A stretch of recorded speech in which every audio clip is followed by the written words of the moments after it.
नमस्कार बंधुरा रकिंग पाठशाला আপনাদের আরো একবার স্বাগত জানাই। আর আজকে 15 আগস্ট, তো তোমাদের সবাইকে 15 আগস্টের আন্তরিক প্রীতি ও শুভেচ্ছা জানাই। আর আজকে আমরা বেরিয়ে পড়েছি আবার একটা নতুন জায়গা যাব বলে। আজকে 15 আগস্ট, তো ঘোরা তো মাস্ট, এটা যেতে হবেই। তো আজকে আমরা এই চারজন মিলে আছি, গৌতম, সুভাই আর তপন, আমরা এই চারজন মিলে আজকে যাচ্ছি রা বাংলা যাচ্ছি। রা বাংলাতে তোমার বুদ্ধ মন্দির আছে আর পার্ক আছে, ওটার মধ্যে খুব সুন্দর জায়গা, মতো দেখার মতো জায়গা। তো সেই জায়গাটা আজকে তোমাদের কাছে এক্সপ্লোর করবো। তো চলো সঙ্গে ভিডিওটার সঙ্গে থেকো আর ভিডিওটা এনজয় করো। চলো। আজকে 15 আগস্টের দিনে মানে এতটা পরিমাণ ক্রাউড যে মানে গিয়েও আনন্দ, মানে যেখানে তুমি যাও না কেন মানে আনন্দটা আলাদা। মানে এত লোক যাচ্ছে, মানে খালি তুমি যাবে না, কাউকে না কাউকে পাবে, তোমার চেনা পরিচিত হোক বা অচেনাই হোক, কিন্তু সবাই একবারে বন্ধুর মতো যায় একদম, মানে খুব ভালো লাগে এরকম রাইড করা, মানে খুবই আনন্দের ব্যাপার। তো বন্ধুরা এখন আমরা মল্লি চলে আসছি, এটা হচ্ছে মল্লি বাজার। এই যে উপরে যে ব্রিজটা দেখছো, এই ব্রিজটা উপর দিয়ে চলে যাবো আমরা। এই ব্রিজটার ওই পারে আছে হচ্ছে তোমার সিকিম, আর ব্রিজটার এই পারটা হচ্ছে ওয়েস্ট বেঙ্গল। তো মেল্লিটা ব্রিজটা পার করলে, ব্রিজটার ওই পারে চেকপোস্ট আছে, ওই ব্রিজটা পার করলেই আমরা সিকিমে এন্টার করে যাব। তো এই যে আমরা ডান দিকে ঘুরে যাবো, যে রাস্তাটা দেখছো এই যে সোজা চলে গেলে তোমার গ্যাংটক, আর যে ডান দিক দিয়ে চলে যাবো আমরা মেল্লির রাস্তাটাতে। এই যে ডান দিকের রাস্তাটা ঘুরে গেল, এই রাস্তাতে আমরা উঠে যাবো। সামনে ব্রিজ আছে, আর ওই ব্রিজটাই পার করলে চেকপোস্ট, তোমাদেরকে দেখাবো চেকপোস্টটা। এই যে এই পাশে যেটা দেখছো এটা হচ্ছে ওয়েস্ট বেঙ্গল পুলিশ, এই সাইডটা হয়ে গেল ওয়েস্ট বেঙ্গল। আর এই যে ব্রিজটাকে যে ক্রস করব, ওই যে ওই পাশটা যে দেখছো ব্রিজের ব্যাপারটা, ওটা হয়ে গেল সিকিম, ওই পাশ থেকে সিকিম স্টেট।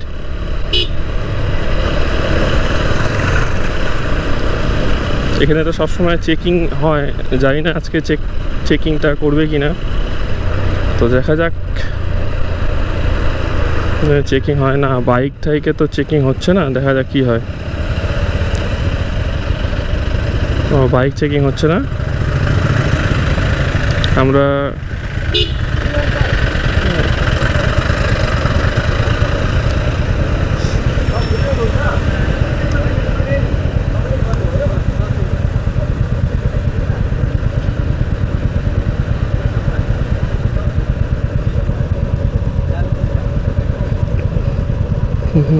সবাই দাঁড়ায় গেছে একদম।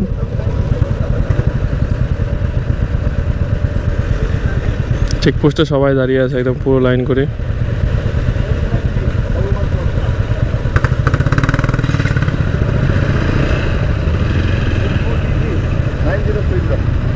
ঠিক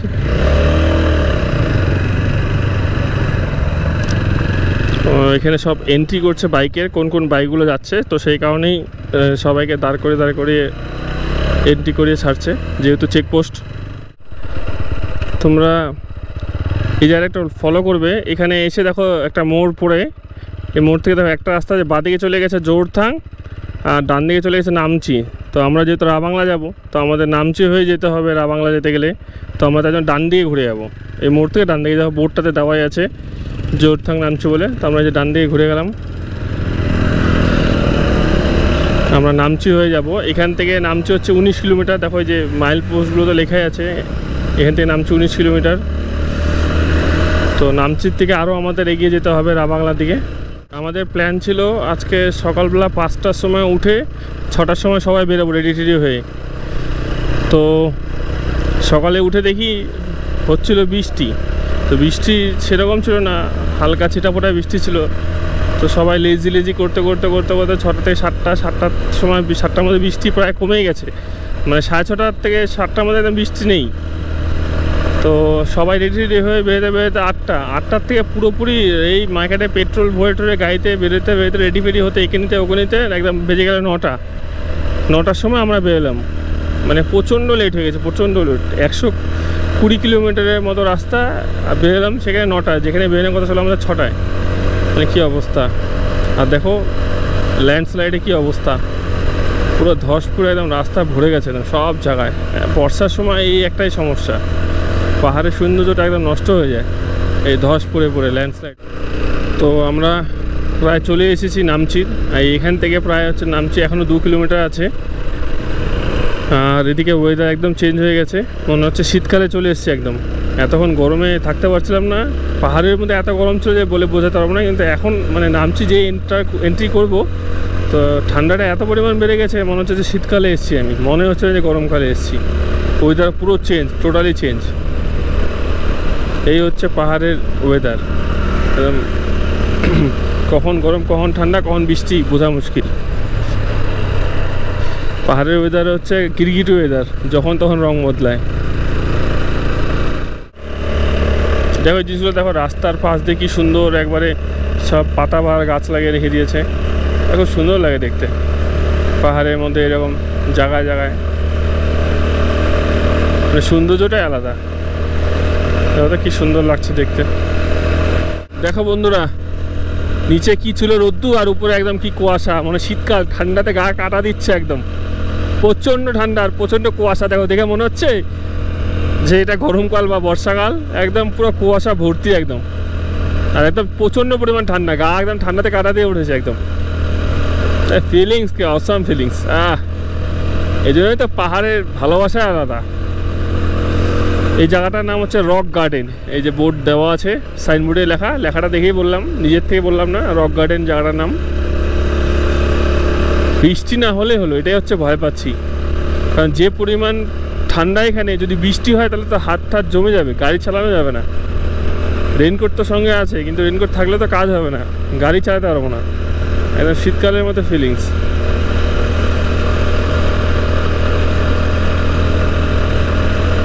এই পতাকাগুলো দেখো, এদের মানে দেবতাদের উদ্দেশ্য লাগানো হয়, খুব সুন্দর লাগে দেখতে।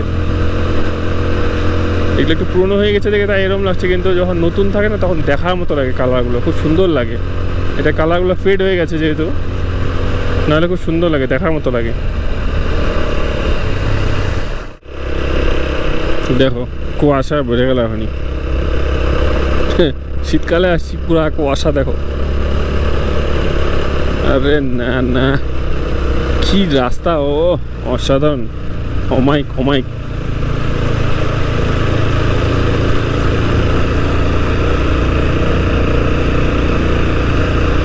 কি জায়গা অসাধারণ! ও অমাইক অমাইক জায়গা, লাভলি লাভলি। ও আরে উপর থেকে জল পড়তেছে তো পুরা বৃষ্টির মতো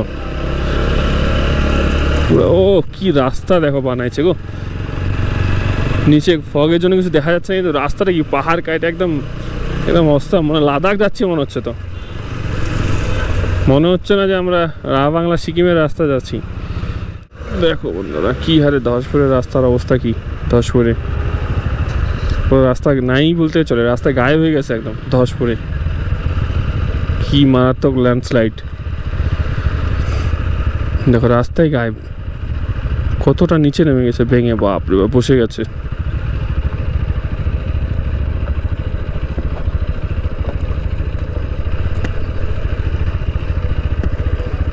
4 ফিট নিচে বসে গেছে একদম।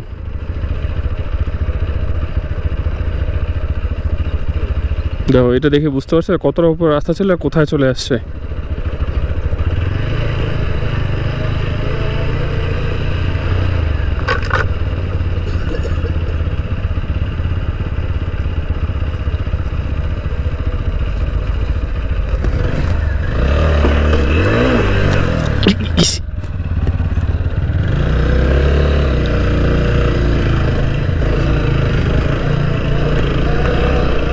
এখনই আচার খাইতে খাইতে বাইচে গেছি আমরা। এই বাংলার 13 কিলোমিটার যে রাস্তা আছে, 13 কিলোমিটার রাস্তাটা পুরোটাই খারাপ, অল্প অফ রোডিং আছে, কিছু কিছু ভালো, কিন্তু পুরো রাস্তাটাই হচ্ছে কন্ডিশন খারাপ। গাইস আমি তোমাদেরকে বারবার করে বলছিলাম যে বর্ষাকাল না গরমকাল না কি, এটা শীতকাল হয়ে গেছে।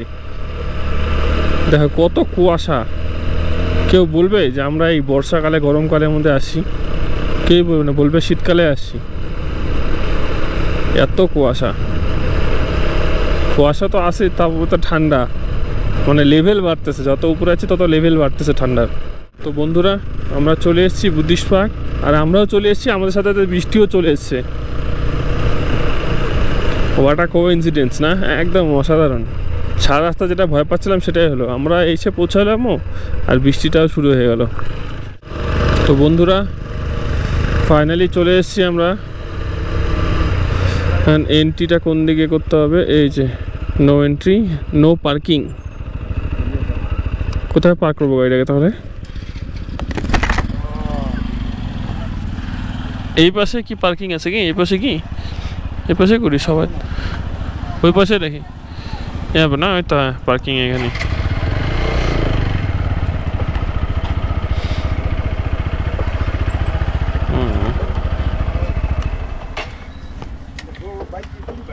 दो 2 बाइक 40।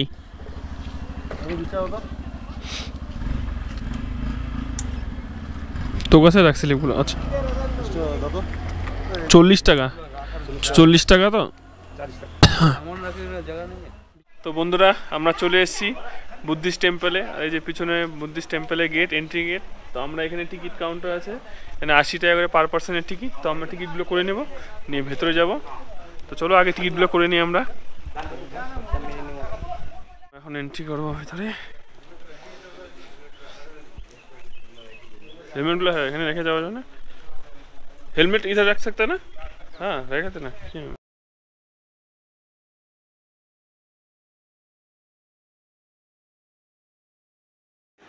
তো বন্ধুরা আমরা ফাইনালি মন্দিরের ভেতরে চলে এসেছি, আর মন্দিরটা বিশাল বড় এরিয়ার মধ্যে বানানো হয়েছে। আর এগুলো যেগুলো দেখতে পাচ্ছ আশেপাশে, এগুলো হোটেল রেস্টুরেন্ট আছে, মানে এতটা বিশাল বড় যে মানে দেখা অবাক লাগার মতো। তো এবার আপনাদের মন্দিরটা সামনে থেকে নিয়ে গিয়ে দেখাবো। দেখুন কি সুন্দর লাগছে। যদি ওয়েদারটা ক্লিয়ার হতো তাহলে দেখতে হয়তো এটা আরও সুন্দর লাগতো, যেহেতু ওয়েদারটা খারাপ। তো তাই জন্য মানে একদমই খারাপ বলা চলে না, কারণ আমরা যখন নাচছিলাম তখন তো প্রচণ্ড বৃষ্টি হচ্ছিল। তো বৃষ্টির যেহেতু নেই, ওয়েদারটা মোটামুটি প্রায় ক্লিয়ারই হয়ে যাচ্ছে বললে চলে। তো দেখো তোমাদের সামনের থেকে নিয়ে গিয়ে দেখাই, আর কতটা বড় এরিয়া নিয়ে এটা মন্দিরটা অবস্থিত, মানে তোমাদের বলে বোঝাতে পারবো না। তোমরা যদি সামনের থেকে এসে দেখো তাহলে বুঝতে পারবে যে কতটা বড়। আর এই মন্দিরটা যদি তোমরা ঘুরে দেখতে চাও ভালো মতো, মিনিমাম 2 থেকে 3 ঘন্টার মতো সময় লাগবে, তার নিচে তোমরা ঘুরতে পারবেই না এটা। তো চলুন নিচে নিয়ে গিয়ে আপনাদের নিচের ভিউগুলো দেখাই। আর আমি স্পিডটা বাড়িয়ে দিচ্ছি এই কারণে, নাহলে ভিডিওটা অনেক লম্বা হয়ে যাবে।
তো বন্ধুরা এবার ফাইনালি চলে এসেছি। আর এটা হচ্ছে মন্দিরের বাইরেরটা। তো ভিতরে বুদ্ধদেবের মূর্তি রাখা আছে, ভিতরে অনেক কিছু আছে, কিন্তু ভিতরে ক্যামেরা, ফটোগ্রাফি, ভিডিওগ্রাফি অ্যালাউ নেই। তো সেই কারণে আমি ভিতরে ভিডিওটা করতে পারছি না। আমি এবার আপনাদেরকে বাইরেরটা একটু ঘুরিয়ে দেখিয়ে দিব। কী করবো, ছোটো ছোটো পুকুর টাইপের মতো বানানো আছে, যে এরকম বড় বড় টাবের মধ্যে। তো এখানে 6টা আছে এরকম। তো 6টাতেই সেম মানে জল আছে, আর তার মধ্যে লোকে 1 টাকা 2 টাকা কয়েনগুলো দিয়ে রেখেছে। হয়তো তাদের ইচ্ছে পূরণের আশা দিয়েছে, হয়তো এখানে টাকা দিয়ে হয়তো ইচ্ছে পূরণ করার জন্য কেউ মানুষ করে, হয়তো মানসিক করে হয়তো। প্রত্যেকটাতেই জল আছে, আর প্রত্যেকটাতে এরকম করা। দেখো খুব সুন্দর লাগলো জিনিসগুলো দেখে। আমিও ট্রাই করব, দেখি আমার মনস্কামনা পূরণ হয় কিনা। আর মন্দিরটা সত্যি খুবই সুন্দর, একদম শান্ত পরিবেশ, একদম খুব সুন্দর, একদম একদম কী বলবো, অপূর্ব, একদম অপূর্ব। এত সুন্দর শান্তশিষ্ট পরিবেশ, মনটা একদম অন্যরকম হয়ে যায় এই সমস্ত জায়গায় আসলে।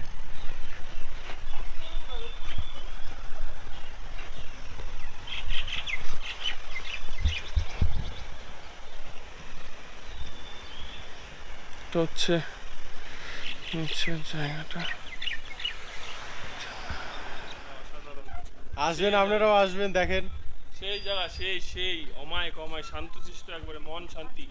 ভগবানের জায়গা বলে যা হয়, একবারে মন খুশ, পয়সা উসুল পুরো একদম। সেই রকম শান্তির জায়গা কোথাও পাবেন না আপনারা। রা বাংলার বুদ্ধ মন্দিরের পুরো ভিডিওটা তোমাদের দেখালাম, আর আশা করি তোমাদের খুব ভালো লাগবে। আর শিলিগুড়ি থেকে মাত্র 120 কিলোমিটার ডিস্টেন্সে এটা অবস্থিত। তো তোমরা এনজিপি থেকে যদি মানে ধরো তোমরা অনেকে কলকাতা থেকে আসো যারা, তাদেরকে বলে রাখি তোমরা শেয়ার গাড়িও পেয়ে যাবে একবার ডাইরেক্ট এনজিপি থেকে রা বাংলার, বা রিজার্ভ করে আসতে পারো। একদম মানে খুব সুন্দর জায়গা, অমায়িক জায়গা, একবারে আসলে একদম মন শান্তি। তো এই সমস্ত জায়গায় এসে ঘুরে যেও, খুব শান্তি লাগবে, ভালো লাগবে। আর আশা করি ভিডিওটা তোমাদের ভালো লাগবে। তো ভালো লাগে চ্যানেলটাকে লাইক সাবস্ক্রাইব অবশ্যই করো। তো দেখা হবে তোমাদের সাথে অন্য কোনো জায়গায়, অন্য কোনো ভিডিওতে। ধন্যবাদ।